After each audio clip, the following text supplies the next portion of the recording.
A former Boston College student faces charges in her boyfriend's suicide. 21-year-old In Young Yu of South Korea was indicted on involuntary manslaughter charges. Police say she urged her boyfriend Alexander Urtula of Cedar Grove, New Jersey, to take his own life. Both were students at Boston College. Prosecutors say Urtula jumped to his death from a parking garage on May 20th, the morning of his graduation. Yu was present when he jumped. The couple exchanged more than 75,000 text messages in the 2 months before Urtula's death, with Yu sending the majority. Prosecutors say Yu dropped out of Boston College in August and flew home to South Korea. They are negotiating with Yu's lawyers to have her return for an arraignment. Joining me now is, of course, a friend of the show, psychologist Dr. Jeffrey Gardier. Dr. Gardier, happy Tuesday to you. Welcome to Chasing News. Thank you.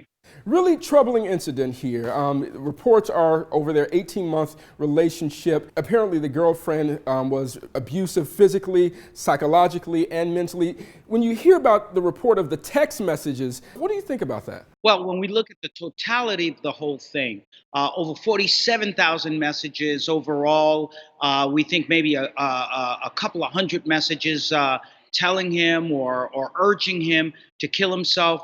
Basically, what we're looking at is a very obsessive relationship where there may have been some real issues with regard to mental health challenges for at least the person who was the abuser in this particular situation. Dr. Gardier, how will her parents and even lawyers plan to address this? If I were the attorney that was representing the young woman in this case, Miss Yu, I certainly would look at whether there were some mental health issues that she had, because when you look again at the number of messages that were sent, one would say in layman's terms, that was plain crazy. What's your advice to those who may experience or witness things like this? As simple as it sounds, that old saying is so true. If you see something, say something.